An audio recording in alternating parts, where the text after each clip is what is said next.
A St. Thomas professor is now recovering at home after collapsing from cardiac arrest when 4 Tommies rushed to his aid. The university adjusts a couple COVID-19 restrictions, allowing more students in certain gatherings and some students' visits to residence halls. Those topics and more today on Top Stories.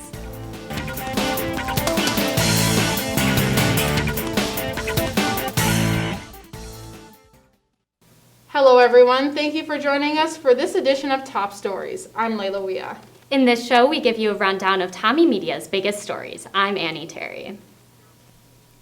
St. Thomas professor Stephen Lemakis is now recovering at home after 4 Tommies rushed to help when he lost consciousness from cardiac arrest on a mid-September morning. Professor Amelia McNamara called 911 after seeing Lemakis collapse on the sidewalk.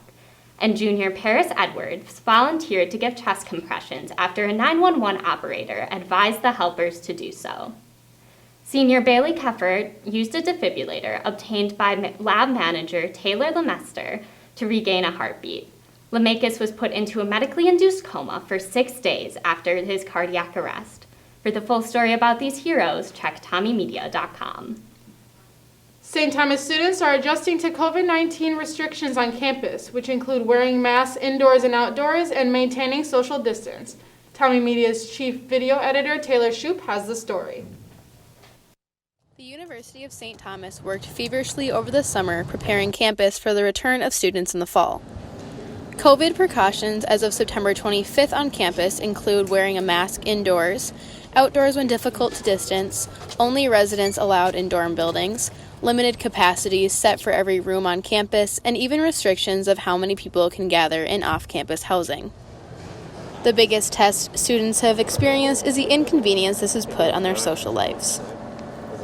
Like, you'll look at someone and you're like, I can't tell if I know that person or if it's someone else because they're wearing their mask. And when I first got here, it was kind of weird because you smile at people and you can't tell if they're looking at you or if they're smiling back.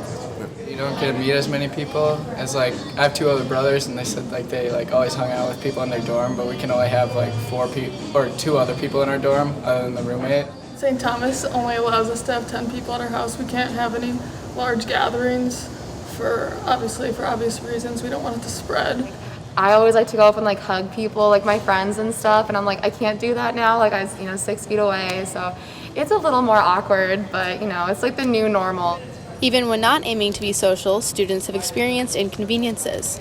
I was alone, and I was studying, I was on my computer, and I had my mask off because I thought, there's nobody else in here. I'm socially distancing to the max. A person came in, and they were like, hey, I would really like if you had your mask on, even when you're the only one in the room. What? What are you talking about? I put on my mask because I'm a law-abiding citizen, but, that was just a little frustrating. Knowing the precautions are all in good reason, students look to find the positives in it all. Well, a lot of people have been gathering out in the quad, and obviously social distance, but we've been meeting new people out there a bunch. And people play spike ball and things out on the football field sometimes, and that's fun to do. And so, you just meet a lot of people outside more than inside. Some professors are doing a really great job of doing the hybrids and really making engagement still a critical part of class, even if it's completely online, which has been really nice. And ultimately hope to stay on campus for the remainder of the semester. We all want to be here, so wearing masks is important. Just keep us here, that'd be great. Wear masks, hand sanitizer. There's nothing much else you can do. For TommieMedia.com, I'm Taylor Shoup. Since Taylor Shoup produced that story, the university has adjusted some COVID-19 restrictions. On campus, students can now visit other residence halls between 10 a.m. and 2 a.m. University departments and organizations that sponsor student meetings or activities may now host in-person gatherings with up to 75 people.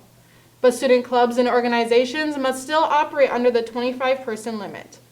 All meetings must abide by the room's common good capacity. St. Thomas alumnus Mark Dowdle ran 160 miles in 43 hours for pancreatic cancer in early October. Dowdle ran from the aerial lift bridge in Duluth to the O'Shaughnessy Stadium on the St. Thomas campus. He trained for only 2.5 months before the run and never ran more than 15 miles at a time. Former football teammate Blake Weber ran the last 50 miles with him.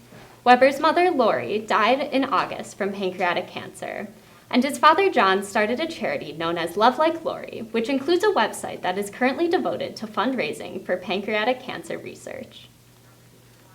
And those are TommieMedia's top stories. Thank you for joining us. View these stories and more at TommieMedia.com. With Leila, Weah, I'm Annie Terry for TommieMedia's Top Stories.